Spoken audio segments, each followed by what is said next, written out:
Hi friends, good morning. Everybody Gorom 39-40 थांगासिनो बाहेराव फैलायबाय. दा दाङरियान चेनेलाव दिनै फिन खनसेबाव नुजाफैबावबाय. ना मा होनो दाङरिया? औ बोथोराथ' बिराद बोथोराथ' ओरैबायदि गरम मा होनना बुंगोन दिनैहाय जोंनियाव उदालगुरि दै 38, 39 दा बिनिखायनो जोङो बबाव थांगोन बबाव थाङा एसे थान्दा जायगा नागिरनानै फैनाय जाबाय आरो ना दाबो डिसाइड जायाखै जायगाया बहा थांगोन दा दा बै उनाव जब्रायसो मिथिगोन बहा थांगोन माबा मास बादनो मास आरो भात माने ना आरो ओंखाम दा जोङो जिखुनु जाया आवगायबाय खोनानो मोन्दों क'क्राझाराव डेन्जार गरम 40 गाहाम थांदों गुवाहाटि 47, 46 तो जियानो जा नोंथांमोना दिनै ब्लगखौ नाय बिराद धामाका जागोन ब्लगा इन्टारेस्टिं जागोन ओमफ्राय आरो नैबे चेनेलाव आं फैदों नोंथांमोना जायफ्रा आंखौ सिनायो साबस्क्राइब खालामदो साबस्क्राइब खालाम गाइसमान साबस्क्राइब खालाम मोनसु दारि सिननानै माथो जानोबा स्कुलाव हाबफैनो हासिगोन बाबु क्लास 10 आव जइन जानो हागोन क्लास 10 आव औ अफिसाव फैबा मानसिफ्रा बाबु सोमावलै बाबुसो दंमोन ना बाबु ओंखाम जानो बाबु मा मैगं जाबोखो ना होनगोन नोङो दारि सिनबाय नालाय दा बाबु सिनसिगोन आरो बेनिफिसारिफ्रा आरो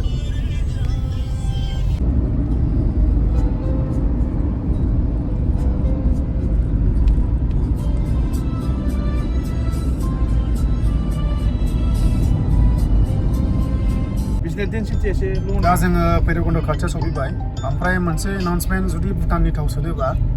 जास्ट 61 सामथिं दं आरो दा पेट्रला नोंसोरसो दा जों उदालगुरि सोयोबा 97 गाहाम मोनाबाथाय 99 ना माबा केस गैया दा जिखुनु जाया माइलेजखौहाय मोनना मोनाथाय भुटाननि थावा बेखौ आं बारा मिथिला आं बारा सोला गायाव नामसै जुदि सोनोबा नोंथांमोना 61 गायाव नामसै भुटाननि थावा नैबे लामाया टार्निंआ ओरैबायदि टार्निं माने एक्सिडेन्ट जन बियो थ' बेहाय एसे लासै सालायनांगौ रायजो राजाफोर जुदि बाइक सालायग्राफ्रा बिराद स्पिड फैयोना बिराद रिक्स दं बाव लामाया खेलाया जागोन र' जागोन आं खबर हरगोन मा मासाव माने नभेम्बराव जागोन मा अक्ट'बर एल'ग्रा सारा जोंहा फन खालामदों लोगोफोरनि भुमिका फिसाया आं चेनेलाव होनसै दे बेखौ दे सोरखौथो लाखो नोंलाय गैयालै खोनाबाय मा खालामदों दालाय हायलै दे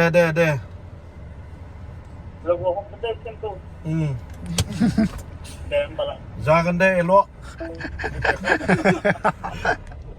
बे लड्सनि दा बे लड्स जागोन बाव जुदि थानो गोसो दंबा थानो हागोन दा जों एन्ट्रि खालामबाय भैरबकुन्द' मेन रड हाजोआ बेफोरनो नै हाजोखौथ' मिन्थिखायो बयबो जुदि सोरबाफोर भुटान थांनो गोसो दंबा ओरैहाय लेफ्ट साइड थांनांगोन आरो बे लेफ्ट साइडआ भुटान थांबाय सिदा अरुणाचल थांबाय टावां थांबाय आरो बै जाबाय ब्रह्म मन्दिर रिसेन्टलि कनस्ट्राक्सन जागासिनो दङ नै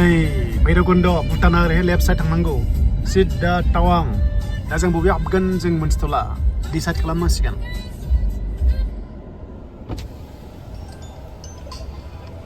ओमफ्राय भुटान हाबसै दा जोङो भुटान हाबनो नागिरबाय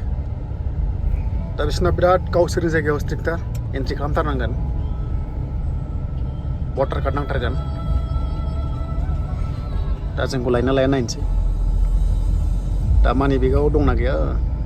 फात्ता गैला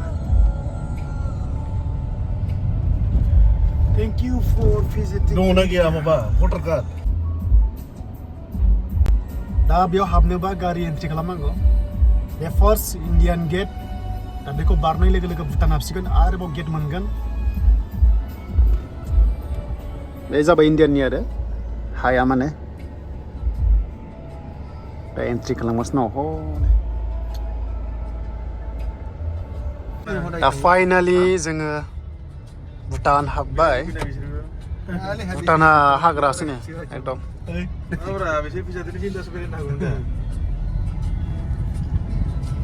आरो बेयावबो एन्ट्रि खालामनांगौ ओरैबादि स्ट्रिक्ट बिसिना आंथ' बायो भुटानावहाय जोंनावबा डाइरेक्ट हाबहैयो मालाय बिसिना माने स्ट्रिक्ट आरो दा भटार आइडि नायो आंना दंना गैलाथाय गैयाबा मा जाबावनांगौ जाखो दा बेवहाय एन्ट्रि पइन्ट दंबावो बेवहाय आधार कार्ड एन्ट्रि खालामनांगौ आरो भटार कार्ड कम्पालसरि नाङा बेयाव खायसेयाव नांगौगोन बाट बेयाव नाङा आधार कार्डआनो जागोन गोदो उन्दैयावसो बिराद फैयोमोन आं बाव बे समाव एकदम अपेन हाबनो मोनोमोन लकडाउननि सिगां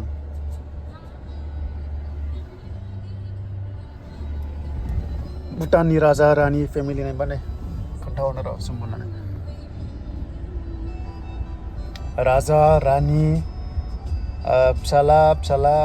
बै उन्दैया फिसाजो जागोनदां साबा फेमिलि दं साबा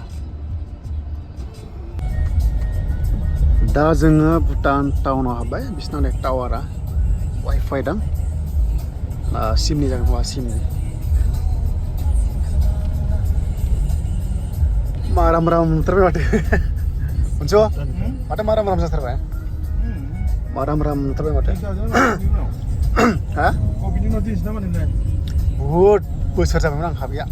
लकडाउननिफ्रायनो हाबाखै लकडाउननिफ्रायनो हाबाखै बानाय मानसि बेफोर गासिबो जौ दखानमोनलै गोदो दाबो ना खिन्थु जोंनिखि लकडाउननिफ्राय बारा मानसि फैला नङाबा सिगां ओरैबादि बेयाव उदालगुरिनि नुयोमोन आरो किचेननि बुस्थु बायनोबो नैबेयाव बन्द'सो दिनैहाय समबाराव बिसिना बन्द' खालामो खोमा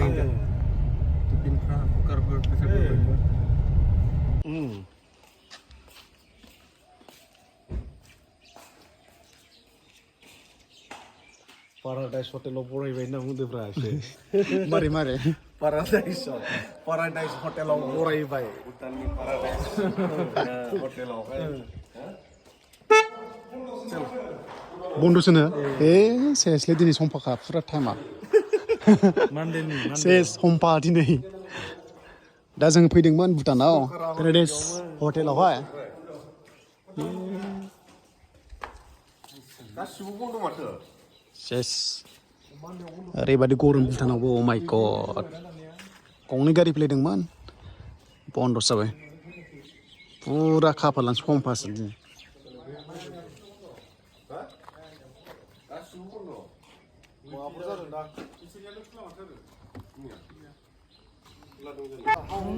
एथ' गोबावनो फैदोंमोन दखानानो गासैबो बन्द' गोजा बेनो आनलाखि बेनो लिंबोदोंमोन जाला सुकुरालिस जाबाय दिनै लकडाउननि उनाव फैदोंमोन आङो उपाय गैया सुकुरालि जाहैनांबाय नैबेफोराव गोदो बिराद हाबदोंमोन रेस्टुरेन्टफ्राव बे बेंक रेस्टुरेन्टफ्राव दङ आरो बिथिं मा जाखो दिनै बन्द' गैया दिनै आनलाखि न'फ्रालाय बिसिना ओरैबादि साइज जायो आरोना नै न'आ न'आ बिसिना गोजौआवसो गुवार जायो गोजौआवसो न'आ गुवार बुंना होदो लावसारनि बन्द'नो लावसार माने मामोनलाय बिसिनि फेस्टिभेल लावसार फेस्टिभेल खैबाथा लावसार जायो माथो बिसिनाबो माने गावसिनि नेसनेल ना स्टेटनि बेखौ मिथिला आङो स्टेट जागोन खोमा स्टेटनि लावसार festival is held in Thimphu दा जों भुटानखौ बायबाय होनबाय नामा दाङरिया भुटाना बायबाय अनसु माने एक्सुवेलि खोथाया जाबाय दिनै लावसार फेस्टिभेल अफ भुटान आंथ' लकडाउननि उनावसो फार्स्ट टाइम फैदों बावहाय ओंखायनो दिनैहाय फैदों गैया समफा साइज जाबाय आनलाखि बन्द' दा थांनाय समाव फार्स्टआव बेयाव एन्ट्रि खालामबाय थांनाय समावबो इनफर्म खालामनांगौ ओरैबादि स्ट्रिक्ट बिसिना बावहाय खालामनांगौ आरो bye bye tata Jadi lausar nere mah. माने एक्चुअली खोथाया जाबाय दिनै लावसार फेस्टिभेल अफ भुटान आंथ' लकडाउननि उनावसो फार्स्ट टाइम फैदों बावहाय ओंखायनो दिनैहाय फैदों गैया सम पास जाबाय आनलाकि बन्द' दा थांनाय समाव फार्स्टआव बेयाव एन्ट्रि खालामबाय थांनाय समावबो इनफर्म खालामनांगौ ओरैबादि स्ट्रिक्ट बिसना बावहाय खालामनांगौ आरो भुटाननि ओरैबादि स्ट्रिक्ट थांनायावबो एन्ट्रि केसानो गैया दानिया लानायानो जाया दा ल'सो बायनाय जायोना बेनो आंनियाबो 2020नि लकडाउननिफ्राय दिनै फार्स्ट टाइम फैदोंमोन बेयावनो लावसार फेस्टिभेल लोगो मोनफैबाय बन्द' मा खालामबावनो गैयालै आनलाकि मा होनना बुंनाय नोंसोर मोनसे सोदोब बुंनायमोन ना सम्फाया मा सोदोब जाखो दे सम्फा माने जेबो खामानि जाया दङ गोदान राव मिथिलायबाय दिनै दा सम्फा माने जेबो खामानि गैया आनलाकि आनलाकि ना फैनाया जाया आरोना इन्डियानियालाय माथो जानो बेयावलाय बैसोरनि न'आ मोनसे ओरैबादि मोजां माने गासैयावबो मा थायो बेखौहाय टाइल्सआवहाय बानायनाय प्रिन्टेड ड्रयिं थायोना भुटाननि बे मोजां नुयो आरो प्रिन्टेड नङा बेखौ द्र' खालामो ना द्र' फुरा माने पेन्ट खालामो आरो ड्रयिंआ बिराद मोजां नुयो बिसोरनिखौ अरुणाचलाव थावसो सुपाय गरदों ना माब्रायसोलाय थावा खम ओइ गाइसमोन थावा अनलि 61 रुपिस ना सामथिं 61 अनलि 61 जोंनियाव 99 ना माथाय बावबाय आङो 98 दांलै 98 जोंना प्लेनिंआबो दाङरिया शिलंआव ना जोंना नेक्स्टआव प्लानिंआ शिलं नङाबा सिक्किमाव दङ नामा शिलं नङाबा सिक्किम बेयाव आरो नै बिसोर बानायगोन मेपखौहाय ओइ मोनसु আমি যাইব না শিলং আমি কিচ্ছু ভালো লাগে না কোথায় যাব আমি অরুণাচলে যাইব অৰুণাচলে ওই যে সিকিম মোটে যাবে যাইব হ্যাঁ চিকিম মোটে যাবে আমি শিলং যাইব না কোথায় যাইবে मा सिक्किम नङाबा अरुणाचल शिलंखौ स्किप खालामबाय थांनाय बाराव सानदों नै बेनो लांदोंमोन नै फेफेयाव थांदोंमोन क्रांसुरि फेफे ओमफ्राय मामोनलाय मोनसेया क्रांसुरि फेफे मोनसेया फेफे थांफेराखै दे मोनसेया लाइसिरि थाइसिरि क्रांसुरि थाइरसि वाटारफलाव लाइटलुम थांबाय नेक्स्टआव नायसै नैबे दाङरिया बहा लाङो सिक्किम दार्जिलिंआनो आरो नेक्स्ट टार्गेटआ बर्तमान जागोन लोगोफोर नुगोन गासिबो जागोन लासै दा जोंना एन्ट्रिया जोब्बाय दा आवगायफिनसै दासिमबो टाउना खिन्थु आं 2020नि सिगां फैदोंमोन दासिमबो टाउना बिसिना आपग्रेड जायाखै मेन खोथा आपग्रेड जायाखै गेटआ सेम दङ कालार गोदान रिपेन्ट खालामाखै गारि गंनै थाव सोगोन गंसे फैसा केस आग्लायनाय दंथ'यो नामा होला बिसिना थावा 61 सामथिं आं दा लाइभ प्रुफ देखायनोसै नंगौना नंमारा नायदो नोंथांमोना लाइभ प्रुफखौहाय थाव सोनोबा बेयाव थाव सोनोबा फार्स्टआव बैया चेक खालामबायना गेटआव आरो नैबो एन्ट्रि खालामग्रोनांगौ बेयाव एन्ट्रि खालामासो आरोबाव थाव सोनांगौ आरो बेयाव थांफिनबावनांगौ अ माय ओरैबादि स्ट्रिक्ट भुटान सरकारा माने हादरा दा जोङो लाइभ प्रुफ नायबानोसै लाइभ प्रुफ भुटानाव मा दाम नायनोसै ना 61.72 61.72 only 61.72 दामा दा नायदो लाइभ प्रुफ बिसिनि थावा जाबाय भारत पेट्रलियाम दा नायदो बिसिनि थावा जाबाय भारत पेट्रलियाम दहायना बुंनाय मिस्टेक जादों सालाया गिदिङाखै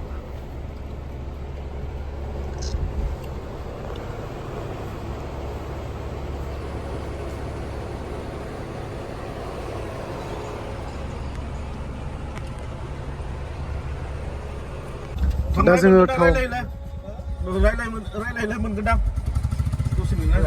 दा जोङो थाव सोमारबाय 61.72 प्राइसआ राइट नाउ दा नैबेयाव आरो थांनायनि एन्ट्रि नांगौना आउटनि अके आरो बेवहाय ओंखारनायनि आउटनि एन्ट्रि आउट एन्ट्रि मासिबां